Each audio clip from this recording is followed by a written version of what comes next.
Oke, Assalamualaikum warahmatullahi wabarakatuh. Selamat pagi semuanya. Pada pertemuan dua kali ini, saya akan mengajak kalian semuanya untuk membahas mengenai tegangan dan regangan. Seperti itu ya. Sebelumnya, kalian sudah membahas mengenai tegangan dan regangan normal serta pengenalan mekanika bahan secara umum. Di pertemuan kali ini mungkin lebih spesifik ya. Jadi bagaimana besaran mekanis bahan itu sendiri, tegangan dan regangan, kemudian yang ketiga adalah tegangan akibat beban aksial. Sebenarnya apa yang dimaksud dengan besaran mekanis bahan? Contoh, misalkan kita desain mesin dan struktur supaya antara mesin dan struktur itu bisa berfungsi secara memadai, kita harus memahami perilaku mekanis dari material atau bahan yang digunakan. Biasanya salah satu cara atau satu-satunya cara malah untuk menentukan suatu bahan berperilaku bila pembanannya dengan melakukan eksperimen atau riset di laboratorium. Hampir semua laboratorium pengujian bahan itu sendiri dilengkapi dengan mesin-mesin yang mampu membebani benda uji dengan berbagai cara, termasuk pembebanan statik dan dinamik, baik tarik ataupun tekan. Nah, berikut ini bisa kalian lihat hampir mirip dengan alat tarik besi yang berada di lab beton dan material, di mana mesin uji tarik ini caranya adalah dengan benda uji dipasang di antara kedua penjepit besar dari mesin uji ini. Kemudian selanjutnya dibebani tarik. Alat pengukur akan mencatat deformasi. Sementara sistem kontrol otomatis serta pengolah datanya bisa di bagian kiri ini membuat tabel dan grafik. Nah, foto yang lebih detail bisa kita lihat di gambar ini. Nah, di gambar ini nih sudah saya screenshot. Nah, alat yang di kiri dihubungkan dengan kedua lengan nih. Nah, itu adalah alat extensometer untuk mengukur perpanjangan selama pembanan itu sendiri. Nah, agar hasil pengujian dapat dibandingkan, maka dimensi benda uji dan metode penerapan beban telah distandarisasi. Organisasi yang paling standar dan yang paling utama adalah American Society for Testing and Materials atau dikenal dengan istilah ASTM, merupakan suatu badan teknis nasional yang nantinya menerbitkan spesifikasi dan standar bahan dan pengujian. Nah, benda uji tarik ini menurut standar ASTM sendiri memiliki diameter 0,505 inch dan panjang terukurnya itu 2 inch. Antara tanda-tanda pengukuran itu merupakan titik-titik nih di mana lengan extensometer dipasang di benda uji. Dalam uji statik sendiri, beban itu diterapkan perlahan-lahan dan laju pembebanan yang diteliti, tapi bukan hal yang penting karena tidak mempengaruhi perilaku benda uji. Namun dalam pengujian secara dinamis, beban diterapkan secara cepat, kadang-kadang nantinya akan bisa kelihatan itu dengan cara melakukan pengujian itu dengan cara melakukan berbagai tahapan melalui siklus tertentu seperti itu. Nah, ini adalah contoh benda uji batuan yang diuji tekan. Kemudian diagram tegangan dan regangan. Nah, contohnya adalah baja struktural, dikenal dengan baja lunak atau baja karbon rendah. Baja struktural sendiri itu adalah suatu bahan metal yang paling banyak digunakan untuk gedung, jembatan, kren, kapal, menara, dan berbagai jenis struktur lain. Diagram tegangan-tegangan untuk baja struktural tipikal yang mengalami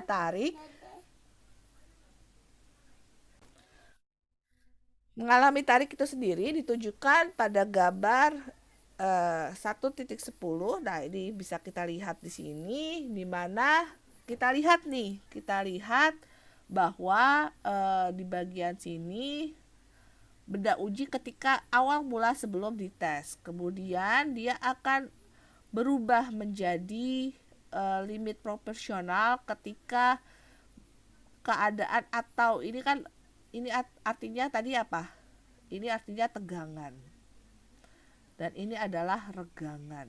Nah, dari sini bisa terlihat bahwa jika benda uji diregangkan di ditarik secara terus-menerus sehingga nanti akan memenuhi tegangan luluh. Tegangan luluh itu terjadi jika benda uji tersebut, nah ini kita katakanlah untuk baja ya. Jika benda uji tersebut sudah mengenai limit atau batas proporsional suatu besi atau baja ketika dia ditarik. Nah, kemudian ketika dia mencapai tegangan secara luluh, nah itu akan menjadi regangannya itu luluh atau plastis sempurna. Dia akan, misalkan contoh ini penampangnya ya, ini penampangnya, nah seperti ini. Nah ini ketika dia tarik terus menerus, nah dia akan memanjang sampai ketemu titik luluhnya. Titik luluh itu keadaan di mana elongasi atau delta atau perpanjangan akibat regangan itu sudah stop. Nah itu makanya terjadi luluh atau plastisitas sempurna. Kemudian baja tersebut akan mengalami getas. Getas itu adalah strain hardening. Nah, strain hardening ini terjadi jika benda uji atau sampling atau sampel tersebut ditarik terus-menerus. Nantinya akan terjadi apa? Ada dua. Yang pertama dia terjadi stagnant necking atau dia mengalami runtuh. Mengalami runtuh akhirnya si baja itu patah seperti itu. Oke, saya akan lanjutkan. Nah, ini contoh misalkan benda uji yang tadi saya secara abstrak saya gambar. Nah, ini adalah beban nih. Ini adalah beban. Nah, ini adalah daerah fraktur atau daerah keruntuhan, kegagalan.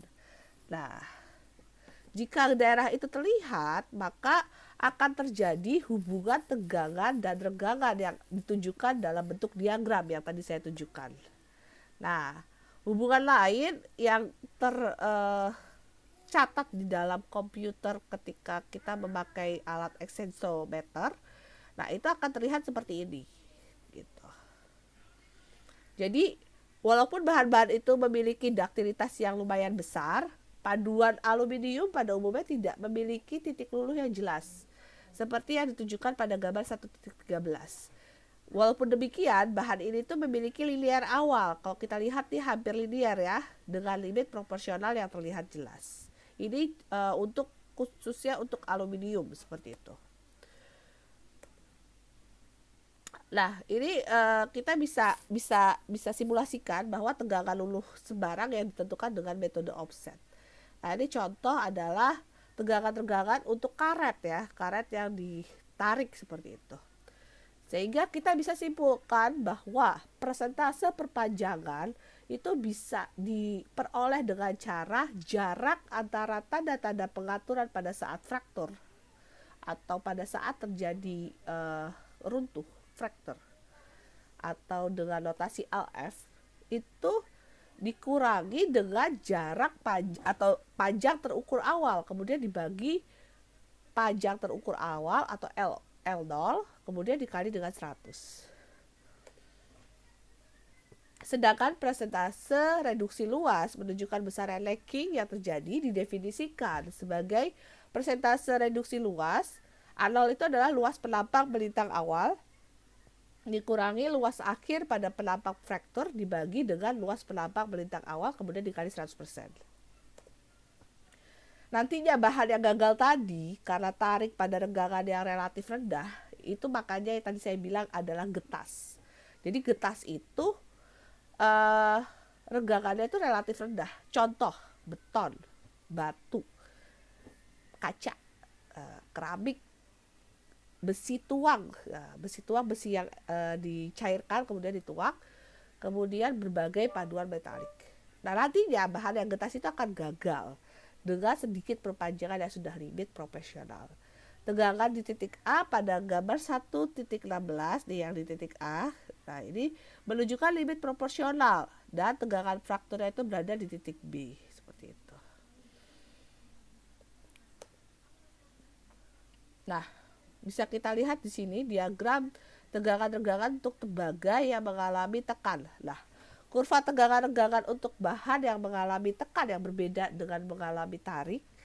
Metal duktil seperti baja, aluminium, dan tembaga memiliki limit proporsional untuk tekan yang sangat dekat untuk tariknya kayak gitu. Dengan bertambahnya beban, sisi benda uji nanti akan semakin besar dan semakin meningkatkan ketahanannya terhadap perpendekan. Jadi bahan itu malah memendek jadi gitu. Nah, itu biasanya terjadi pada bahan tembaga. Nah, kemudian kita akan membahas mengenai elastisitas. Karena ada renggangan pasti ada elastis. Plastisitas itu juga hubungannya antara renggangan dan tegangan dan rangkak. Nah, kita terapkan beban tarik pada benda uji sehingga tegangan dan renggangan akan berjalan dari pusat 0 ke titik A nih, pusat 0 ke titik A.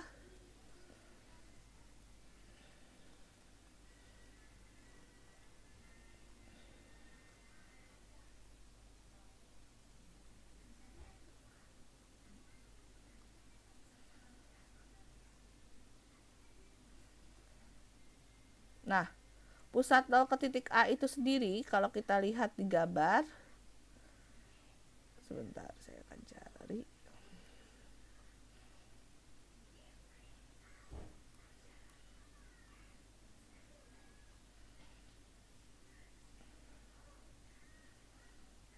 Nah,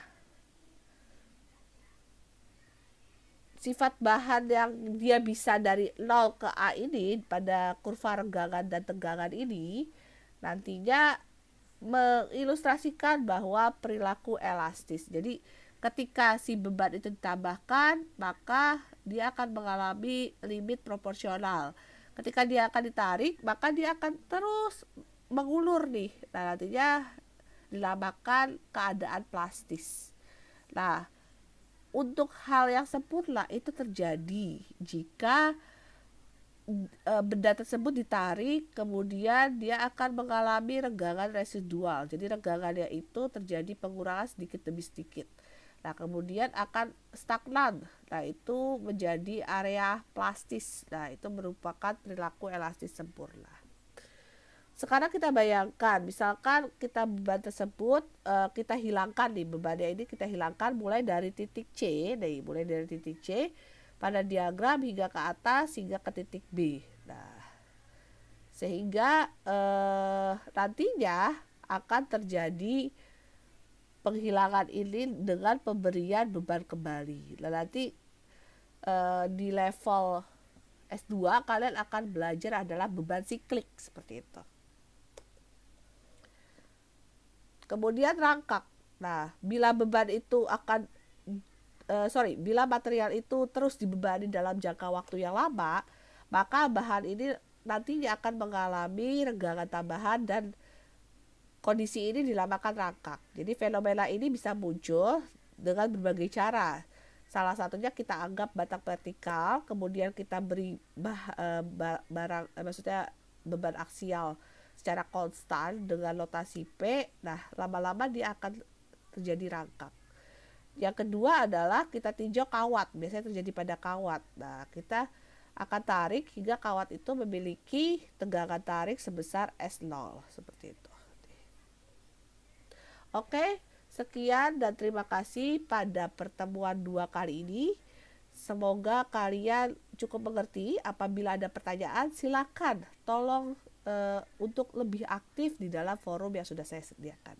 Assalamualaikum warahmatullahi wabarakatuh. Salam sehat dari saya. Selamat pagi semuanya.